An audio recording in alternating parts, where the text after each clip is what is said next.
Quelque part dans le sud-ouest de la Libye, se trouve un abri sous roche dont vous n'avez probablement jamais entendu parler.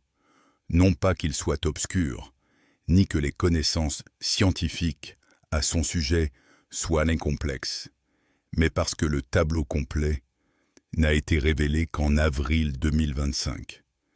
Et à ce moment-là, la plupart des chercheurs avaient les yeux rivés ailleurs. En 2003, un archéologue, en dégageant le sable des monts Tadrat à Akous, a fait une découverte que le Sahara aurait dû détruire il y a des milliers d'années. Pas des fragments, pas de poussière, de la peau intacte, coriace, indubitablement humaine. 2 femmes enveloppées dans des nattes tissées, mortes depuis 7000 ans. À l'époque, personne ne se doutait de ce que ces découvertes allaient révéler.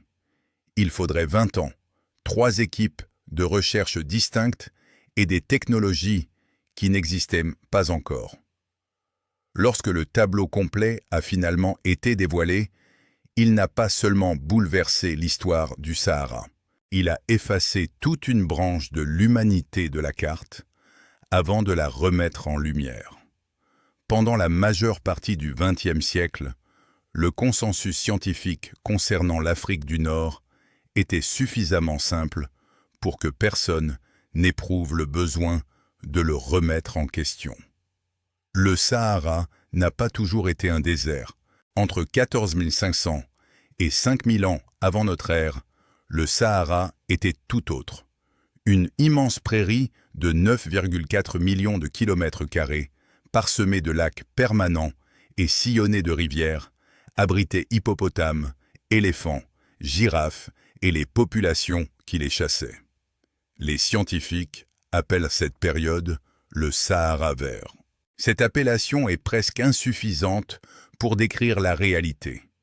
Selon l'hypothèse dominante, le Sahara, en verdissant, est devenu un corridor. Les populations d'Afrique subsaharienne ont migré vers le nord, tandis que celles de la côte méditerranéenne ont migré vers le sud.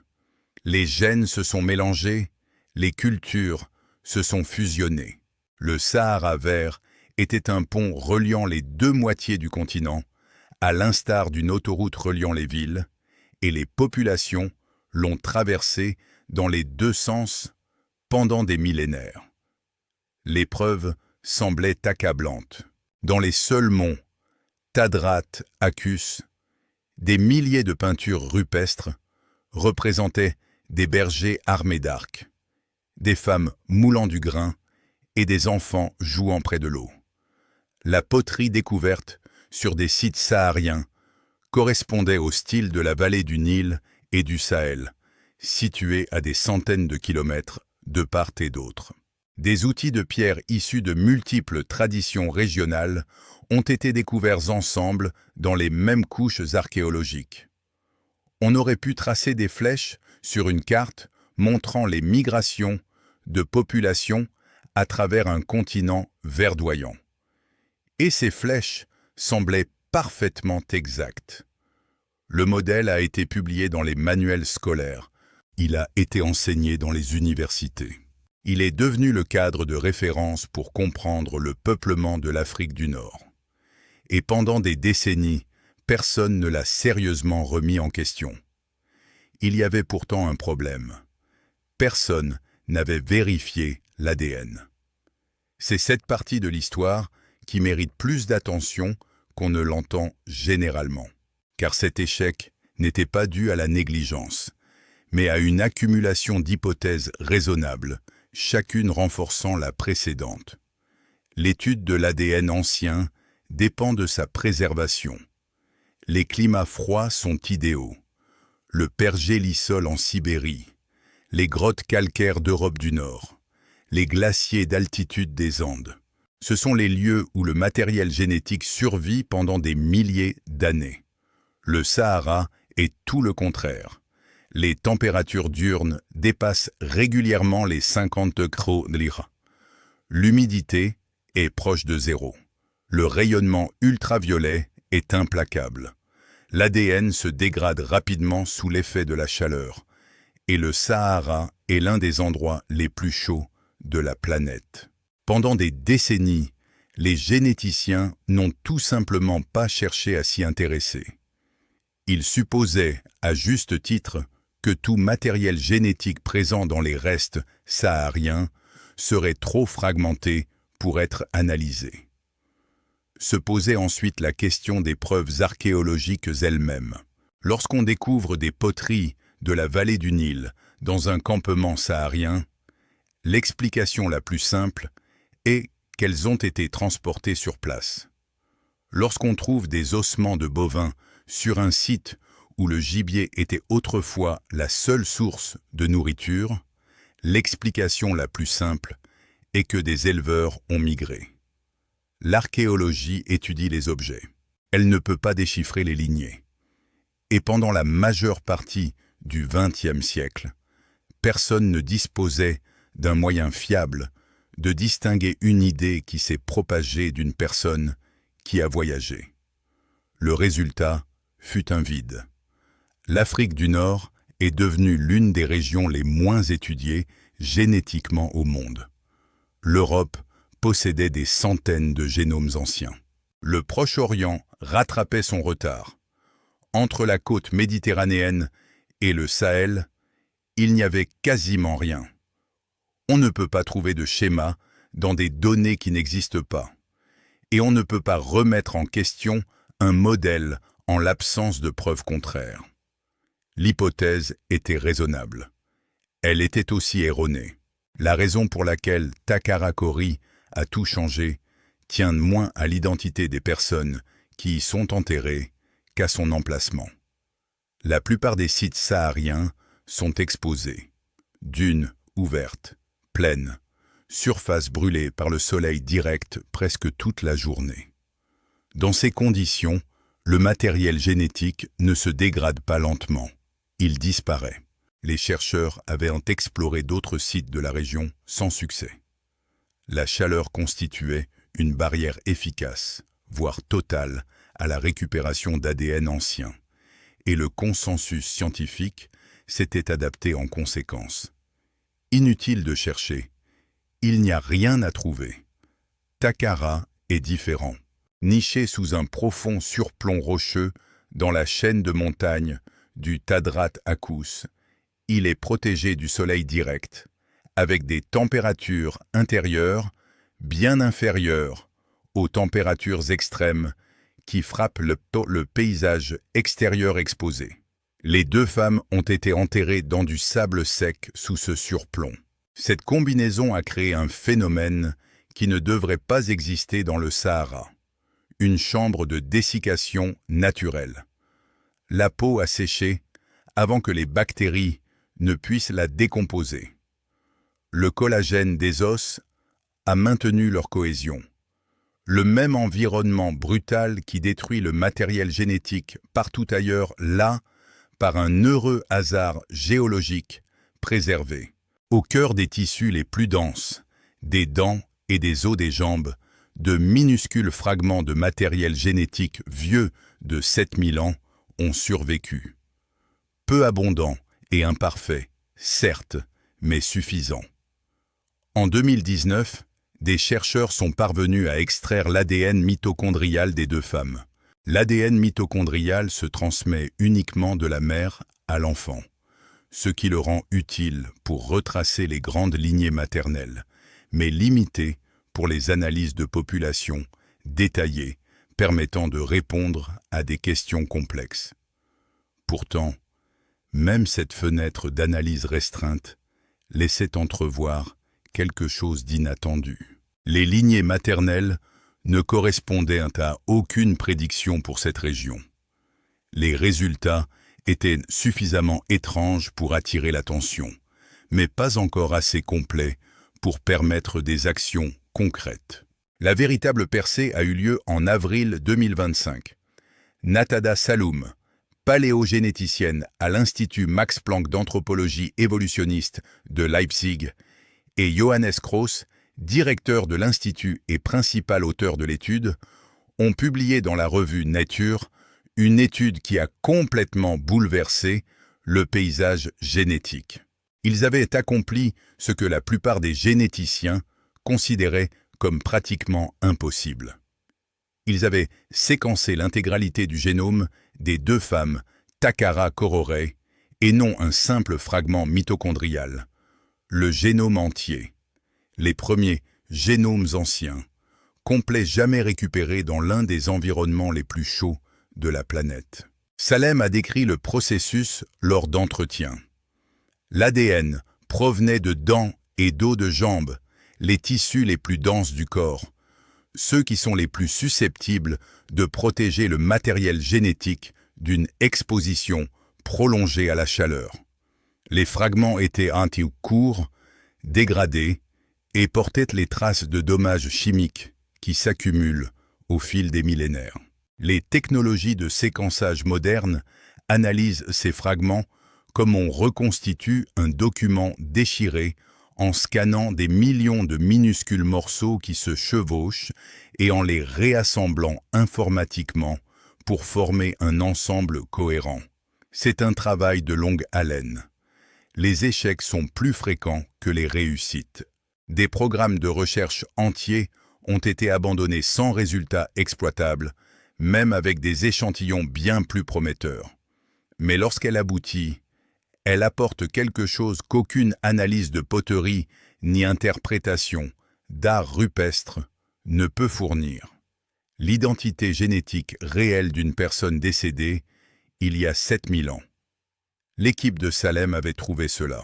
2 d'entre elles avaient été retrouvées dans un désert où l'on pensait que toute récupération était impossible.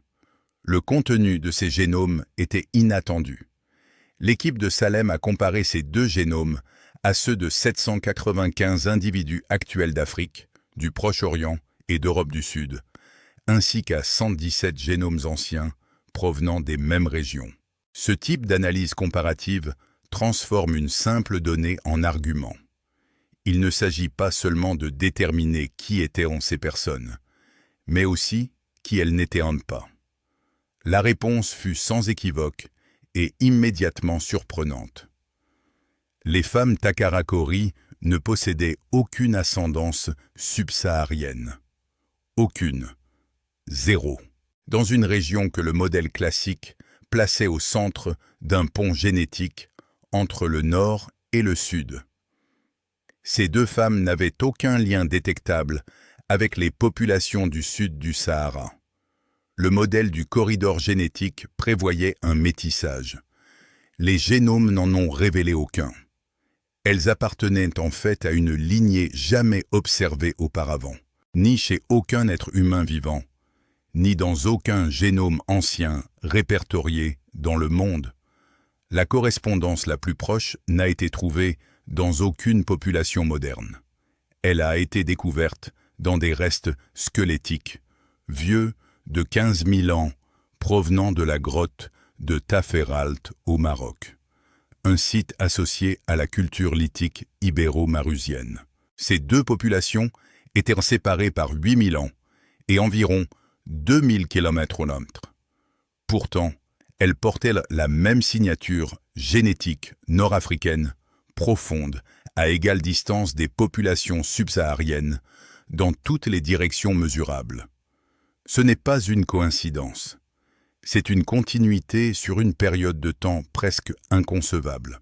L'analyse génomique situe la divergence de cette lignée par rapport aux populations subsahariennes il y a environ 50 000 ans.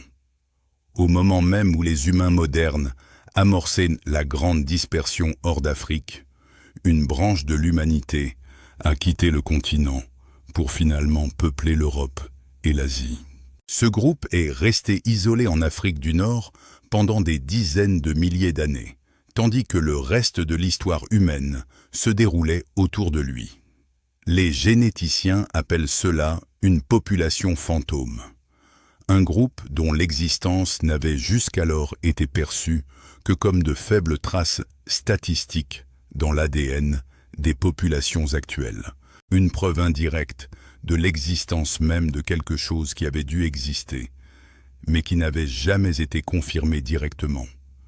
Jusqu'à ce que 2 femmes enveloppées dans des nattes tressés, dans un abri sous roche, lui donnent un visage. Un détail supplémentaire mérite réflexion. Les femmes Takarakori possédaient de l'ADN néandertalien, mais seulement à environ 0,15%, soit environ 1/10 de la quantité présente chez les humains modernes non africains.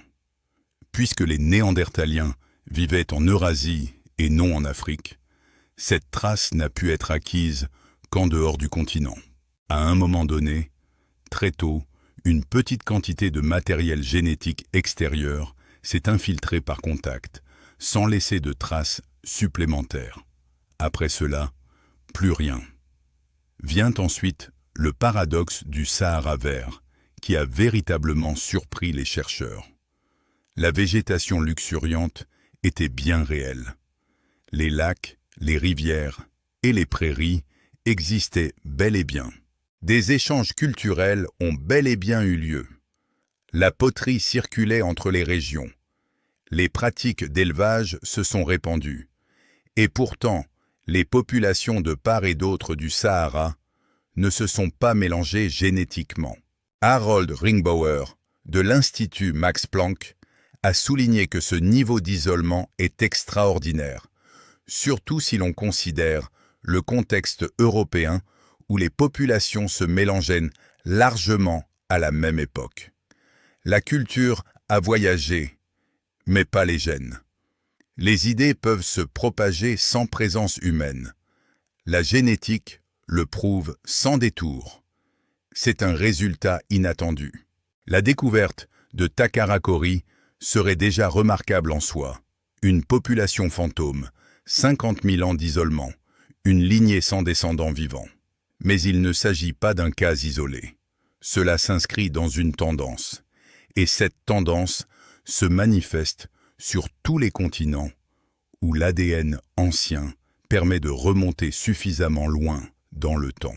En 2016, le généticien Bastian Llamas de l'Université d'Adélaïde a séquencé les génomes mitochondriaux de 92 momies et squelettes précolombiens collectés en Amérique du Sud, Bolivie, Chili, Pérou, Argentine et Mexique.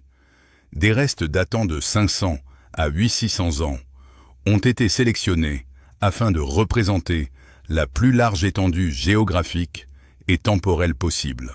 Son équipe a identifié 84 lignées maternelles distinctes. 84 lignées distinctes représentant toute la diversité génétique des Amériques anciennes. Aucune de ces lignées n'existe aujourd'hui chez aucun être humain. Imaginez un instant. 92 individus, 84 lignées uniques, toutes éteintes. Les chercheurs n'ont pas eu besoin de modélisation statistique complexe pour comprendre ce qu'ils observaient. Ils ont comparé les séquences anciennes aux bases de données génétiques modernes et n'ont rien trouvé. Aucune correspondance, aucun descendant, aucun survivant. La diversité qui existait dans les Amériques anciennes avant le contact avec les Européens n'a pas été réduite. Elle a été effacée. L'histoire ancestrale de ces lignées ajoute une autre dimension. Les populations dont elles descendent se sont séparées des groupes sibériens il y a environ 23 000 ans, ont passé près de 6 000 ans isolés sur le pont terrestre de Bing, entre l'Asie et l'Alaska, puis se sont rapidement étendus vers le sud il y a environ 16 000 ans. Après cette expansion initiale, les communautés se sont installées dans des zones géographiques spécifiques et y sont restées. Les lignées maternelles sont devenues distinctes et localisées au fil des générations. Après le contact avec les Européens à la fin du XVe siècle, la plupart de ces lignées localisées ont tout simplement disparu. Llamas a été direct quant aux résultats des données. Certaines de ces populations ont complètement disparu. Puis, en 2025, une étude distincte publiée dans Science Advance a révélé les premiers génomes anciens jamais retrouvés en Colombie. Une équipe dirigée par Kim-Louise Chereta du Centre Sennberg pour l'évolution humaine a analysé 21 individus de l'Altiplano de Bogota, dont certains remontent à 6000 ans. 7 des plus anciens appartenaient à une population jusqu'alors inconnue. Leur ADN ne correspondait à aucun groupe ancien connu des Amériques, ni à aucune population moderne sur Terre. Il y a 2000 ans, ils avaient totalement disparu, remplacés par un groupe génétiquement distinct, apparenté à l'Amérique centrale. Sherite a décrit précisément ce qui s'est passé. Les gènes n'ont pas été transmis. Il y a eu un échange complet de populations, un détail important à souligner, car il s'inscrit dans un contexte plus large. Les plus anciens corps momifiés artificiellement sur Terre ne sont pas égyptiens. Il s'agit des momies Chinuro du nord du Chili, datant de 7400 ans, soit 2000 ans avant les premières momifications égyptiennes. Des pêcheurs côtiers qui embaumaient tout le monde, y compris les nourrissons et les enfants à naître. Leur lignée mitochondriale spécifique ne survit presque certainement plus chez aucun être humain vivant aujourd'hui. 3 continents, des échelles de temps différentes, des causes différentes, un même résultat. Des populations entières, ayant vécu pendant des millénaires, cohérentes et culturellement distinctes, ont disparu sans laisser la moindre trace génétique chez leurs descendants. Les survivants ne représentaient pas toute l'histoire. Ils étaient le fruit d'une sélection. Et nous avons bâti tout ce que nous pensions savoir à partir d'eux. Ces preuves méritent d'être traitées avec honnêteté. Les traiter avec honnêteté, c'est affirmer clairement que tout le monde ne les considère pas comme aussi concluantes que le titre le laissait entendre. L'objection relative à la taille de l'échantillon est légitime. 2 individus provenant d'un seul abri sous roche ne peuvent représenter de manière définitive l'histoire démographique de toute une région. L'Afrique du Nord est immense. Les femmes de Takarakori provenaient d'un seul site, d'une seule communauté, d'un seul moment du temps. Extrapoler à partir de 2 génomes pour établir un modèle de population continentale exige des hypothèses que les données elles-mêmes ne peuvent pleinement étayer. Les chercheurs qui ont consacré leur carrière à cartographier la diversité génétique humaine en Afrique l'ont souligné avec précision, et à juste titre. Il existe également une explication géographique à cet isolement, qui ne nécessite pas de récit dramatique. Le Sahara verdoyant n'était pas un paysage uniforme. Il comprenait des chaînes de montagnes, des lacs permanents, des zones humides denses et des zones écologiques qui ont pu servir de barrière naturelle entre les communautés, même pendant la saison des pluies. Les populations ont pu rester génétiquement séparées simplement parce que le terrain les maintenait à distance, et non en raison d'une frontière délibérée ou imposée culturellement. L'isolement ne requiert pas toujours une explication plus complexe que la géographie. Concernant les données sud-américaines, la situation présente une réserve similaire. L'échantillonnage des populations autochtones modernes à travers les Amériques demeure incomplet.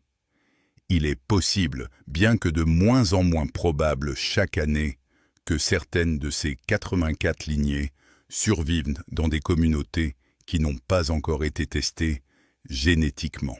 L'absence de preuves n'est pas toujours une preuve d'absence, et les bases de données servant à comparer les séquences anciennes continuent de s'enrichir.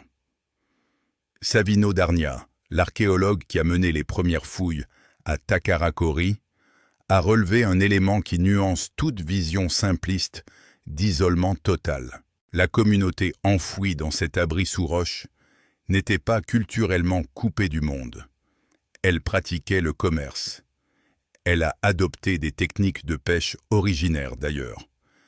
Elle participait à des réseaux d'échanges régionaux qui la reliaient à des communautés réparties sur une vaste zone géographique.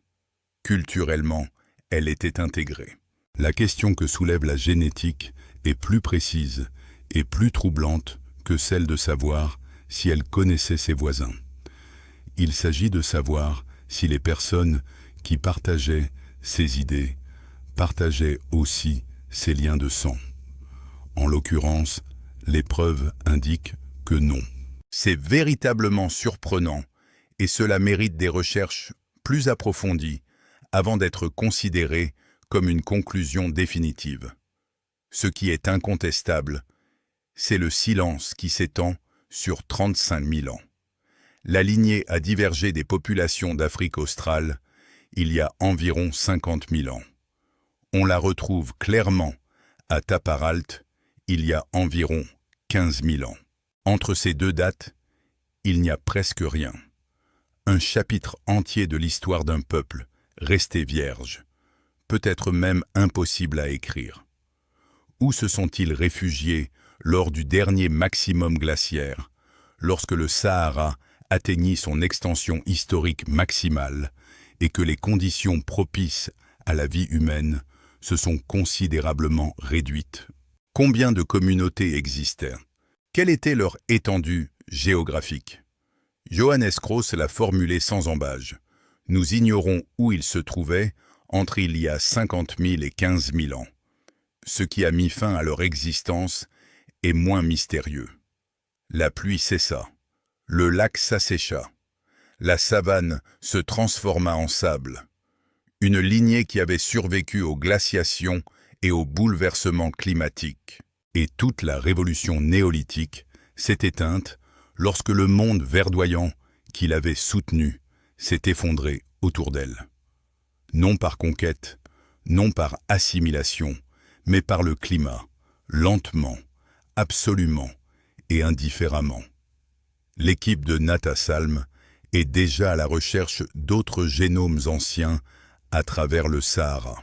Les chances de retrouver des spécimens aussi bien conservés que ceux de Takara Kororé sont minces. Le désert ne livre pas ses morts facilement. Face à de telles découvertes, l'instinct est de chercher un cadre d'analyse qui les rende plus compréhensibles. Pour intégrer la population fantôme dans un diagramme révisé, il faudrait mettre à jour le modèle, redessiner les flèches sur la carte et avancer avec une version légèrement plus complexe de l'histoire que nous avions déjà. Cet instinct est erroné. Ce que révèlent les momies n'est pas une correction du cadre existant, mais une remise en question du cadre lui-même. L'arbre généalogique humain n'est pas un diagramme à branches nettes. Il ne l'a jamais été. C'est un enchevêtrement de branches qui se sont divisées, ont dérivé, se sont brièvement reconnectées et dans de nombreux cas ont complètement disparu sans laisser de traces. Pendant la majeure partie de l'histoire de cette science, nous avons construit nos modèles autour des branches qui ont survécu, car c'étaient les seuls visibles. Les survivants ont façonné l'histoire.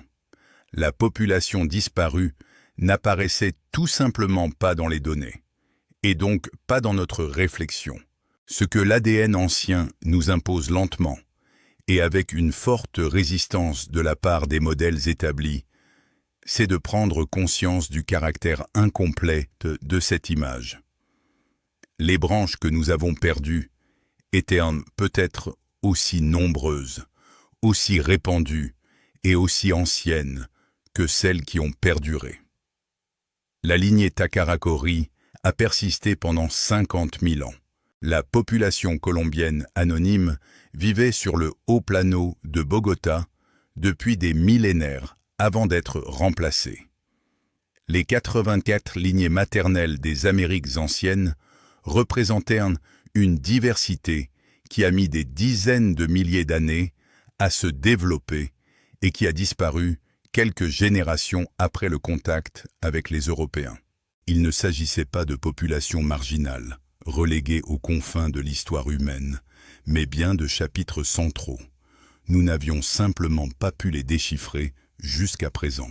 La technologie qui a permis la découverte de Takara-Korei est désormais appliquée à des vestiges qui auraient été auparavant considérés comme perdus à jamais.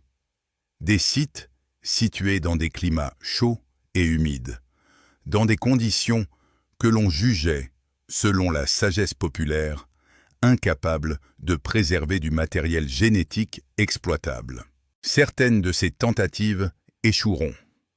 Beaucoup ont déjà échoué, mais le seuil de ce qui est récupérable a évolué, et chaque évolution élargit le territoire où des populations fantômes pourraient encore se cacher.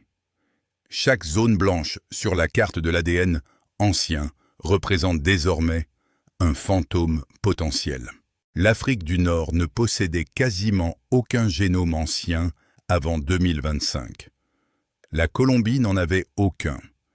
Il existe des continents et des périodes entières pour lesquelles les données font tout simplement défaut.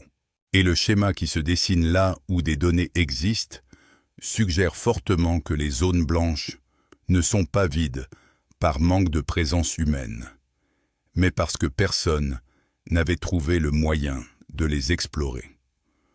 Le modèle du corridor du Sahara n'est peut-être pas totalement obsolète. Des échanges culturels ont eu lieu. Ces preuves sont réelles et ne disparaîtront pas. Mais le tableau génétique est aujourd'hui bien plus complexe que ne le laissaient supposer les flèches sur une carte.